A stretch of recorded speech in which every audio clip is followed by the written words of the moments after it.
Tinubu's economic policies in the last 2 years. Yes, his administration has implemented various economic policies aimed at stabilizing the Nigerian economy and promoting growth.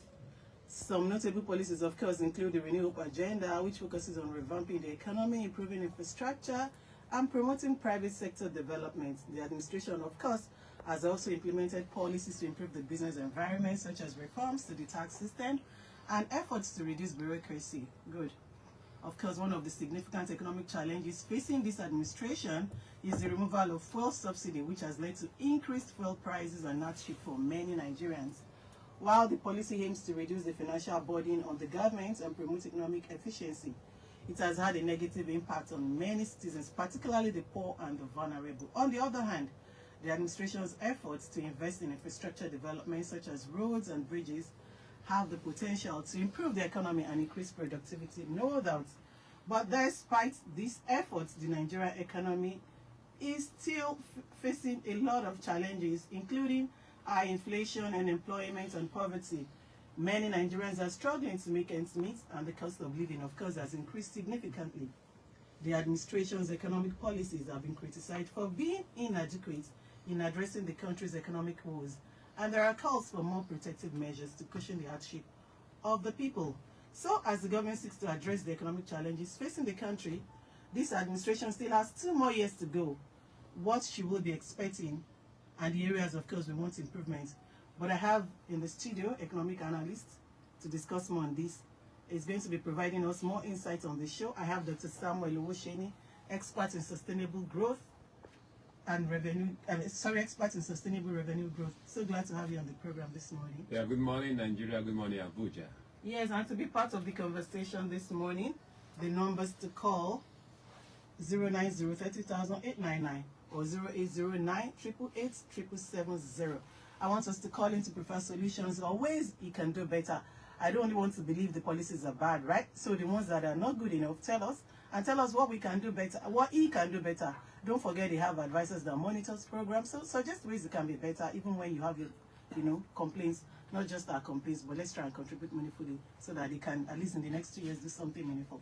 So back to the discussion. It's always a pleasure to have you on the show, Dr. Samuel Owoseni. You're welcome. Yeah, I would like to ask you first, holistically, what is your assessment of this government in the last 2 years, as in the general overview, before we, tail it down to the economy? All right. Good morning, Nigerians. Obviously, I was really trying to do a research to get to see much that can be spoken about in terms of the achievements of the current administration. And little to be encouraged with, even though I know there has been a whole lot of implementation policy that has been effected, and of course the government has missed it in some areas they are pushing ahead as well too.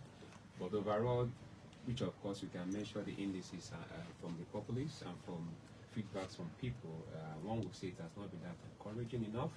Even though we get consistently being told about the fact that the government is really on top of the game, they are doing their best to push out some policies and also renew the agenda, Nigerian first policy, tax policies, CBN doing a whole lot of financial reforms and the rest. But again, the impact of this on the common man on the street, which is the measure of government programs to the populace, has really not really been that positive itself. And I think I will take my own conclusion from that as well. Okay. So it has not been that encouraging so far. Really? Okay. Now, coming to the economy, of course, we already touched part of it. Last 2 years, we have seen Naira devaluation, increase in MPR rates, that's monetary policy rates, removal of subsidy, and increase in lending rates. As economists, of course, and of course, experts in revenue and growth, what are your thoughts on all this? Do you think they should be the right thing to do? I believe the governments and people in governance knows and they feel what is really obtainable in the general economy, all right, because of course they get to feel the pulse of the people, their families and friends and the rest. And I feel also while going into the government house and also taking salary of some of these response, they have good intentions. All right, while talking about that itself, I always believe that, talking about priority principle, talk about the theorem that has to do with 20-80% principle itself. I tend to look at what are the most biting, issues for Nigerians. What are the things that most people are complaining about? Even though you have good policy concerning these areas, I would have expected that they should rather take it, slowly on those areas, or why they implement 1 or 2, 3 policies that will have good effect. Now, coming back to subsidy, I understand the fact that subsidies is to a large extent is a scam. Of course, they don't want that to really continue because the government cannot even finance subsidy itself. However, increasing the fuel price or removing subsidy totality will affect more than 80% of Nigerians that are already living in poverty. So why they intend to do programs or want to put forward policies that are quite good, which of course I believe those that are really embezzling the subsidy funds are just less than 5% of the people in the economy. Why then you want to, effect policy that only affect less than 5% at the detriment of 95%? And if you go ahead to do that again, then what are the cushioning effects that you've really been able to put on ground, such that when the policy effects begin to play in, at least people can get some cushioning to be able to mitigate the harshness of the policy. But we don't get to see that. In fact, subsidy was removed the first day of the announcement without any concrete arrangement on ground. All right. So invariably, why I believe that may be a good policy the government wants to implement. I think it was done in rush. It was not properly calculated. It was not properly looked into. Knowing full well they are just coming into governance. They were supposed to study the Jonathan administration, the Buhari administration, and see what can we put into pushing up this effect. And I think the same mistakes are also made on other policies that the government, tend to implement. Yes, the mindset behind it is correct, but the implementation around it may be too harsh, too sudden, such that we don't have enough cushioning or plans on ground to mitigate the effect of such policy. Interesting. Yeah, let me still call the lines. If you are just tuning in, we are looking at President Tinubu's economic policy in the last 2 years, and the numbers to call in to be part of the conversation: 090-30,899 or 080-999-87770. Again, 090-30,899 or 080-999-87770. Yes, we are looking at President Tinubu's economic policies in the last 2 years.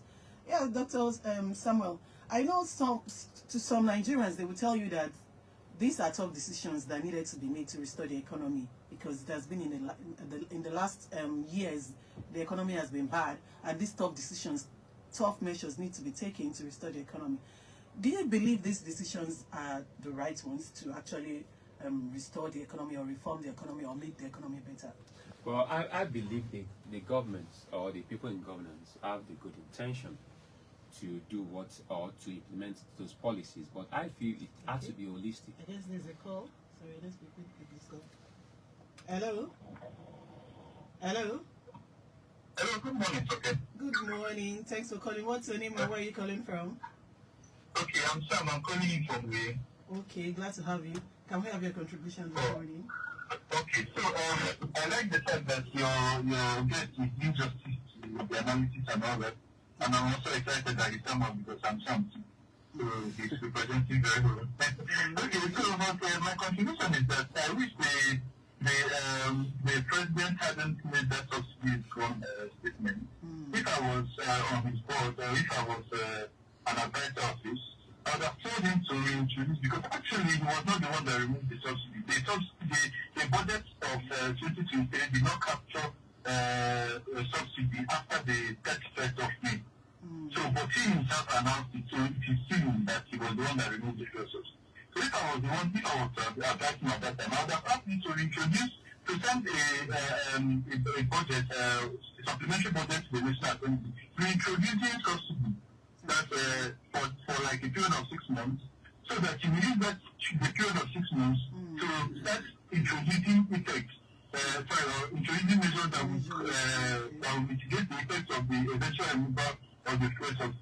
So you use that 6 months period to start agencies like National Orientation Agency, all these agencies that are supposed to speak to people, we now start orienting the people and start talking to them. But in the next 6 months or so, subsidy will be removed.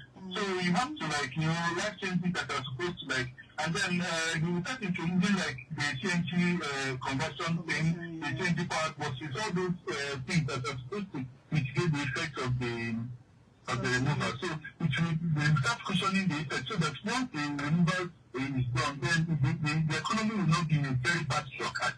Now, so what I feel is that it was the inappropriate calculation and then the removal without any cushioning effect. So the system just went so terrible, and then getting it back to life is what they're trying to do. I don't know, but thank you I feel that so, if you so have done much. that. Yeah, thank you so much for Yeah, that. thank you so very much. I'm listening to your analysis and it's so wonderful. Thank you. Well done. Thank you so much for that valid contribution. So apt. I really pray this can work truly. If he goes back and look into it and 6 months back, present another budget for subsidy and then orientation, put plans in place. Even the CNG should be affordable enough for every car to be able to have it. That's really nice. Yeah. So going back to my guest in the studio, Dr. Sheni. Yeah, I said I want you to land on that thought before I ask you this positive one. He said it has not really been too good. Yeah, well, the last caller has also spoken to all about what should have been done earlier before that is the removal was really effected. And of course, even talking about the CNG, of course, it's not that cheap. All right, you take 851 million, 1.5 just to get your car converted to CNG, and many times some of these things that they rushly put in after they've made that already announcement. Now, most times, the ones that are saddled with this responsibility are not taking advantage of the fact that there's a whole lot of rush coming in.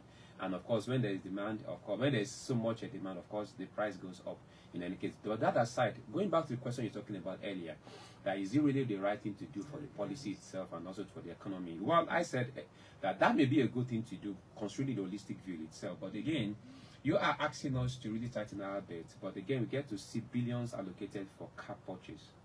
You said the economy is in shambles and there's no money available in any case. We saw billions being put in to renovate the vice president houses. We saw a whole lot of money allocated to the National Assembly and a whole lot of spendings going in. So while we may even agree that, okay, we need to cut our costs down, mitigate excess spending and the rest itself, are the government and those in government doing the same?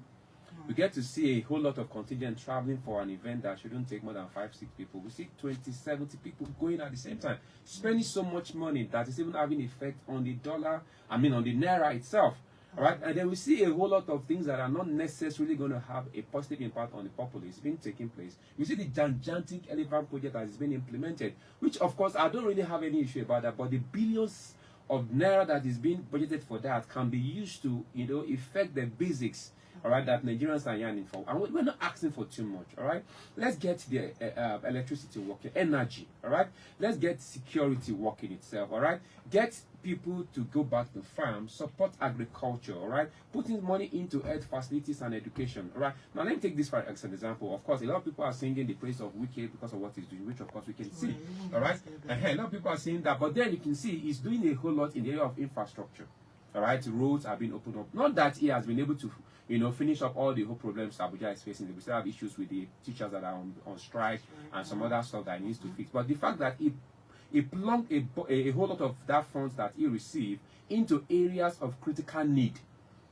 And before you know it, a whole lot of people started singing his praise. So I would have expected that much more than I understand that all these other things needed to be done, but there are some things that need urgent attention. When you know that, from the previous administration, it has really been that bad itself, and you get to now, inherit an economy policy or an economy that is not healthy. So what you have to look at, what are the 4 essentials that I can really get to, mitigate itself, that can have much more effect on the 70% of the Nigerian population. And that's what I would have expected that the government will have looked into and see how best they can, first of all, mitigate the harsh economy that was inherited by the previous administration before you start going into gigantic projects. Okay. Before we go further into that, the numbers to call to be part of the conversation is 090-30,899 or 080-999-87770. We are looking at President Tinubu's economic policies in the last 2 years. Yeah, I take you back, Dr. Sam. Let's look at the macro policies too. Looking at the naira devaluation, there has been back and forth argument by economists that it should be the right thing to be done to actually help the naira. Some are saying it is not. What's your own view concerning that? Well, that's the right, for me, I feel that's also the right thing to be done. But again, like we said, some of these things are done already. Now, you don't want Nigerians to really depend on importation, but we don't have enough local production. All right. Okay. Now, Nigeria is a population of over 200 million people, so that's huge. That's massive itself. Like we said in the last broadcast, where you want to stop some things from coming because of course they have a lot of effect on they have burden on the naira itself because of the exchange rate. But again, have you stimulated the manufacturing of the industries in Nigeria well enough Okay. such that they can? Okay. Let's pick this call. Hello. Hello. Hello. Oh, I guess we missed that call. Keep trying. The numbers to call 090-30,899 or 080-999. 87770. Looking at President Tinubu's economic policies in the last 2 years, what's your thoughts? What suggestions do you have to improve it the next 2 years to make it better for Nigerians? Okay, this number has been, is it a call or a flash? Keep trying anyway. The numbers to call 090-30,899 or 080-999-87770. Yes, back to my guest in the studio, Dr. Sam. In fairness to me, or to some, infrastructure, we've witnessed tremendous progress, right? And Nigerians are given kudos. I mean, Nigeria has been, there's been a link to across every part of Nigeria with the massive infrastructure, road infrastructure going on. Apart from FCT, that's really been obvious that people are seeing. And before this administration, people are saying the roads are bad, there's no infrastructure, the Nigerian roads are terrible, they are nightmares. And this has been done. And nobody seems to even be looking at that and give kudos to this administration that, oh, look at this. You need to see the massive road expansion everywhere, linking the north-south to southeast to south. I mean, even the cargo airport and the likes. What's your view concerning this? Is it that Nigerians are too hungry to steal that? A pessimist, all right? Of course, a lot has been done, and a lot is still ongoing in any case. But I would have also expected the connecting roads.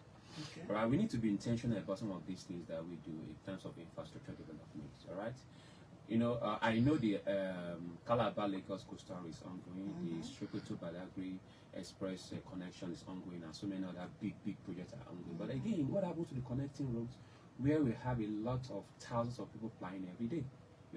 You can hardly drive from here to the east without you having a nightmare.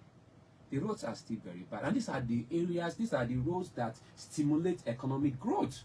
All right. Now, I was saying something the other time to some people, and I said, "What is the essence of you pouring billions into an empty basket, or into a basket, or pouring so much water into a basket dripping. when it's going to drip off? Why do you want to give the SMEs, 500 billion naira cushioning the Fed grant and the rest, and yet there is no electricity, there is no security, there is no power, there are no good roads in any case. So those money will still go into drains."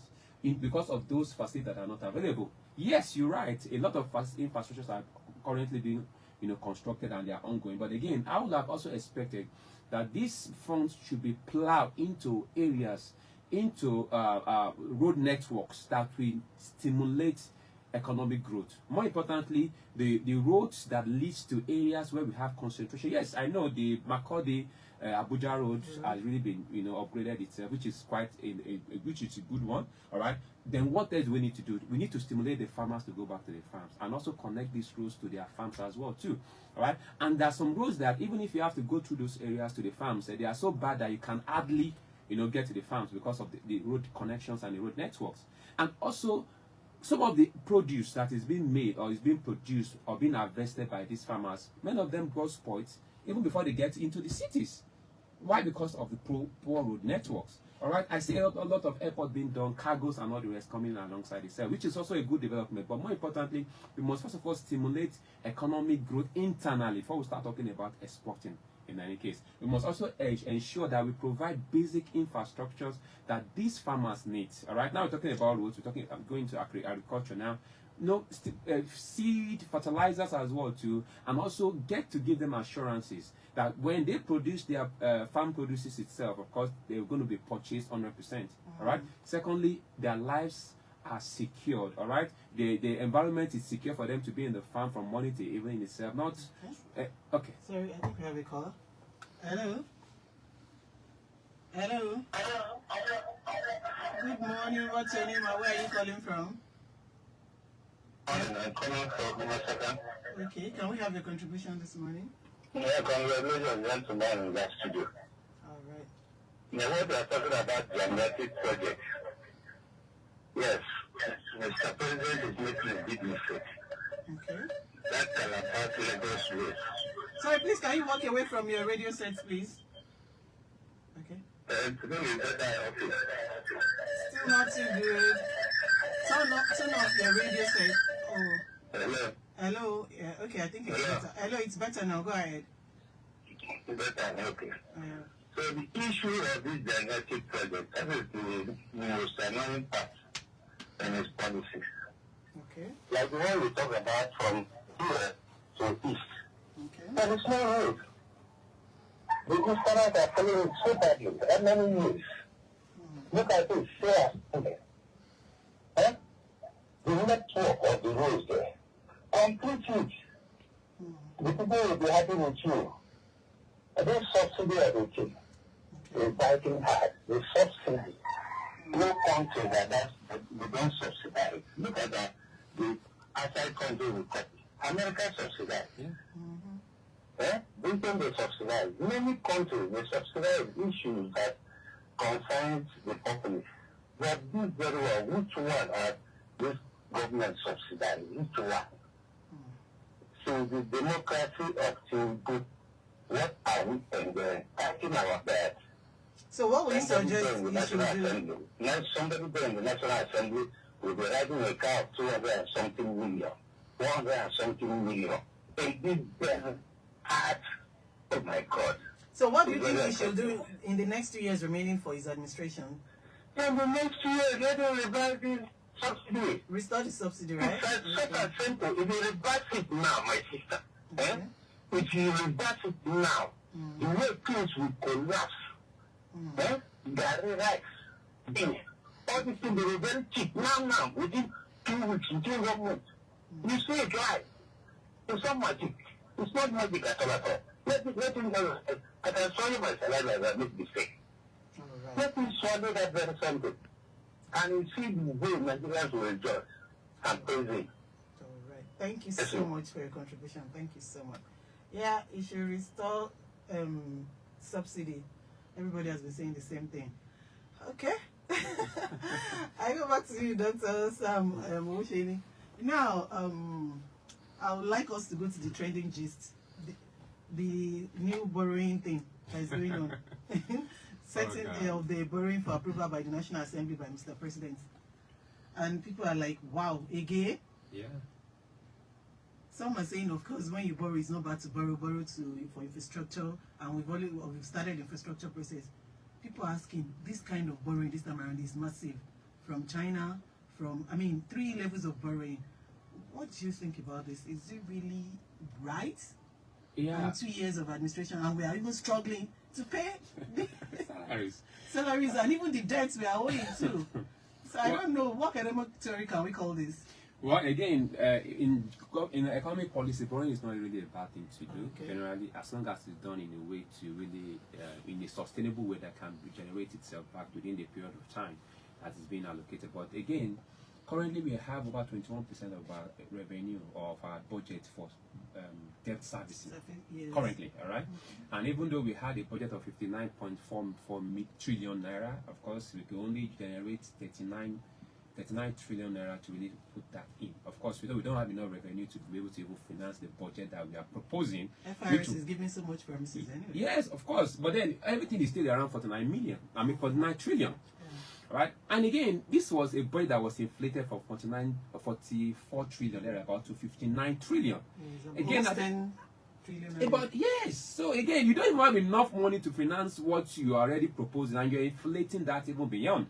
Now, my concern is, okay, this 34 trillion naira is going to be borrowed. We now make our budget, our debt to be about 180 trillion naira. Who is going to pay this? All right, so I want to believe, while reading through the policy itself that they want to use the fund for, I hope it's going to be that which is going to be able to pay off itself by itself.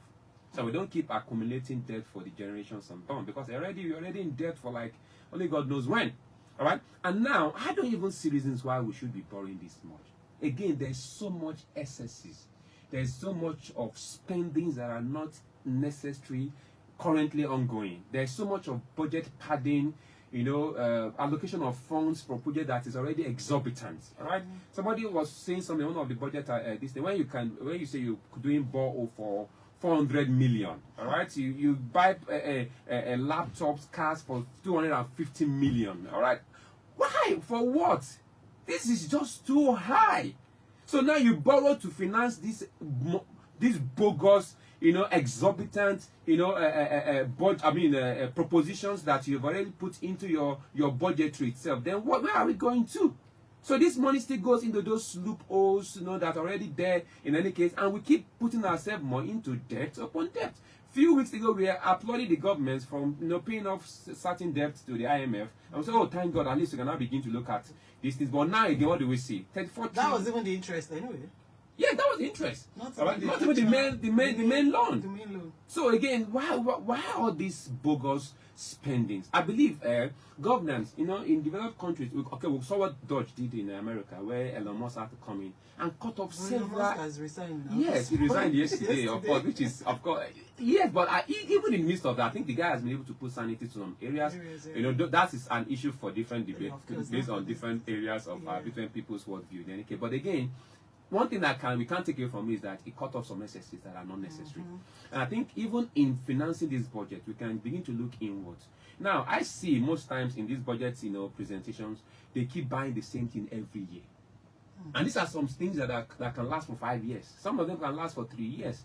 But every year they keep budgeting for the same thing, all right, without any recourse to what has been used or what are we having in what was even done in the last few years, or what are the inventories of what was spent on in the last few years itself. So we keep budgeting the same thing every single time, and of course we keep increasing the budget. Now, last year budget was about, I think, 20 something or 20 something trillion. Now we have 59 trillion. What a jump! What over 100% in budget just within. Are we really on the right path itself? And more importantly, I get to see, even in this current budget itself, almost the highest part of allocation is to the military, which is defense. It has always been in the last. And also the police itself. Then now, go back to the budget that was done last year and 3 years ago, which of course, that was also the same thing. Have we been able to achieve the required security needed across the country? Then who is even monitoring this budget to ensure that implementation is total? All right, and it's used for the purpose where it needs to be used for. And if we found people not or diverting the budget for things that are not put in according to what the government wants to accomplish, who is being held responsible? All right, every time we get to see insecurity going on, kidnapping, of course we should applaud the effort of the Nigerian military and police alongside. But again, I feel with the amount of money that is being budgeted for that very area or that very department, one would have expected to see that insecurity should have been nipped into the bud, at least to a large extent. At least we should be having less than 2 or 5% of insecurity across the country. I understand the world is into turmoil and a whole lot of things are happening all across the world. But nevertheless, with the way and the amount of budgetary allocation given to the defense and the police, Ministry of Police Affairs, one would have expected that things should have improved more than what it is. And that is not to take away the efforts of the Nigerian military in any case, but I think the government can do much more considering what is being allocated to those areas. Interesting. Yeah, to be part of the conversation, 090-30,899 or 080-999-87770. We are looking at President Tinubu's and areas he needs to improve, and your contribution will really, really be appreciated on the show this morning. Yeah, going back to my guest in the studio, Dr. Sam. Now, you've talked so much about waste and excesses in this administration and the budget. So I'm just thinking, of course, I know your forte is on sustainable revenue growth. What areas do you think we can have cost-cutting measures so that even now that we've borrowed so much, if we have cutting measures, we can repay and we can also do so much for the economy and we can even revive. What areas do you think we should look into? Because government will tell you because of insecurity, they've been making so much of the budget in the last 3 administrations to, defense to tackle insecurity and things like that. But we still see excesses, we still see waste, we see so many loopholes, and it's as if we're just pumping so much and we're not getting results. So what cutting measures do you think we should look into to actually address this issue? Thank you so much for that. I think one of the things I feel can be done is to strengthen institutions. Okay. All right. I believe in this country we get to see individuals are more powerful than some institutions, where when the institutions are doing their job, somebody will give a call from somewhere, and of course, before you know it, everything becomes let's just keep it that way. Right, so I believe it's important that the institution should be strengthened and to allow them to work on autonomy. I mean, independently. Independently. All right. What I mean is that there should be less influence from the power that be. All right.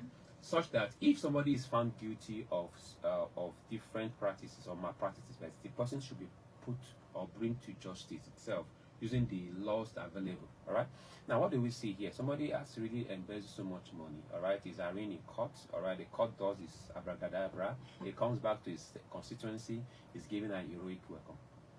All right. Then, so what are you trying to really tell others? That okay, fine. Let's just loot whatever it is. We settle from the loot itself to really settle few pieces. So you mean as I yesterday or 2 days ago, it was represented by the PAMSEC of SGF saying this administration has done so much to curb corruption. They even implemented 2 new pro initiative again to curb corruption. And you are here telling me they have not. It's not. Is it that they are not working or the policies are just a mirage?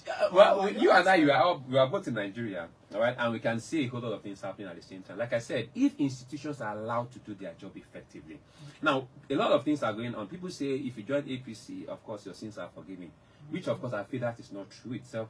But nevertheless, for EFCC, ICPC and another agency and person that are started with this responsibility, they need to really do more.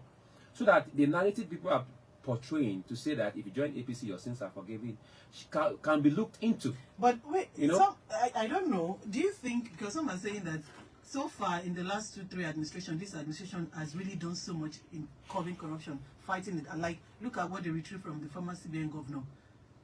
No, as in that's one of the newest that has ever happened in the last 2-3 administrations of in Nigeria. Yes, kudos to them for that. But again, but don't you think because corruption is so endemic and is so wide, that's what I'm saying. Impact is not really visible or something? So if I have 5,000 things to gain or to resolve, and I'm able to resolve 5, will you give me a pat on the back that I've done so far? Okay. All right, so that's very infinitesimal considering what is already. It's endemic. It's just there. All right. So I believe for us to be able to take the EFCC, the ICPC more serious, which of course I know they're doing their work, is to begin to get to arrest and bring to justice some of these individuals. Because what I would like to know, we can keep borrowing for as long as possible. If the money is going into the wrong pockets, we will keep accumulating wealth and keep getting indebted, and yet there will not be physical things on ground to really show for the amount of money that is being borrowed, because those money are going into private pockets. So if what is done in developed countries, all right, is being enacted, which of course I feel our institutions have and their ability to really do that, because of course the act that established such institutions has given them power to be able to do specifics itself, and not that those that are in developed countries has more knowledge than them, or they have more facilities that can help to bring these people to justice than them, but it's just that they need to be strengthened more. They need to be given that backing and that support that is needed. That it doesn't matter whether high and mighty you are in society. If you have found one thing in an area of corruption itself, you are brought to justice itself, and of course such person is used as a deterrent. Okay, what do we see? All right, somebody goes to the cell, to the prison, and is given a VIP treatment. All right, and of course, while there is even serving the jail time, all right, is being given allegedly such brilliant, VIP treatment, and of course, so it's like we're not serious about even, bring these people to justice well enough, because it's supposed to serve as a deterrent for others. But then what we see is that they go into the cell to go and snap picture with them, and of course that goes into trend in any case. So what are we telling the younger ones that are coming down? Okay, you know what? Get into corruption, embezzle as much as you can, settle people that are necessary to be settled itself. Go for jail time of 6 months, you'll be well taken care of, and the rest. That may be the narrative that people may tend to paint. I don't say that's what the government are doing, but again, we need to be more serious about some of these things. We get to see what. So, sorry to cut you because we have limited time now. Okay. And I want us to address these 2 issues too. Looking at the lending rates as an economist, do you think increasing the monetary policy rates, do you think it's really a good policy that will actually help reduce inflation and, of course, encourage boost the economy on the micro level? Because some are already complaining that those are no good economic decisions. What's your view about that? I think the interest rate is currently at 26% or 24% thereabouts, which of course at 26%, which is, I feel, is still very high. All right. Why would I want to take a loan for 26% itself? All right, and interest rate itself, because that doesn't encourage MSMEs, to be able to take funds in any case. I will still advise, possibly, but for the CBN, bring that down, all right? Then it really encourage more people to really go in ahead and take loan as well too. Then also that will boost the economy itself and of course bring down inflation. So I feel there is more that could be done in that regard. Even the funds that is made available for the SMEs, make it available in funds or in format that will be much easier for them to access. Considering the fact that even while they take this fund, there are so many mitigating factors that is against the production or the success of their business. We talk about electricity, we talk about security, we talk about infrastructures and many of those things. And now they have to now worry about 20% interest rate for which of course they have to provide all these themselves. So invariably they take in such money and they plug it into those deficiencies that are already in infrastructures. And before they could even start, making profits, 26% is already hanging on their neck. So invariably, I think the government can do much more in that regard. Why we employ that the government keep doing more as touching the infrastructure, I believe one area that we can really work alongside, and in fact I call it 4 essentials. All right, if the government can get the act right in the area of security, in the area of food production, which is agriculture, in the area of food security, food production, in the area of about 4 areas I demonstrated when I was doing some research the other time, which I believe those areas can have positive effect on more Nigerians in any case, because those are electricity, that's energy, all right, and the road infrastructure. Right? If these 4 areas are given, a whole lot of attention, and more importantly, we strengthen the institutions that are saddled with this responsibility, and those that can monitor to ensure that the funds that are allocated are given, or it trickle down to the least farmer, even on the farm, and it gets what is required of him as at the time that is due itself, then we begin to see things happening. Then while we continue the other areas that needed attention, but I feel a whole lot of attention needs to be given to those 4 essentials while we strengthen our institutions to ensure that if implementation is total and of course is absolute as well. So as we draw to conclusion, what in your own view, at least I don't want it to be all negative, what are the good economic decisions in your own view this administration has made Well, that you think they need to improve on? Well, on paper, I think CBN's rolled out some good indices statistically, right? Also, I've seen that the government has given so much allocation to the states. It has increased by 98.1%. So obviously, we cannot just keep everything on the federal government itself. I think the state has a whole lot to also do. Even with the infrastructure as well. Even with the infrastructure, because now they are getting in more than double of what they used to get. So all those leaving some roads that they are federal roads and you leave it, and not doing anything. I think yes, I think that's a plus for the government in that regard as well too. All right. So and also is a plus for the Nigerian First, which of course intervention that they brought in recently.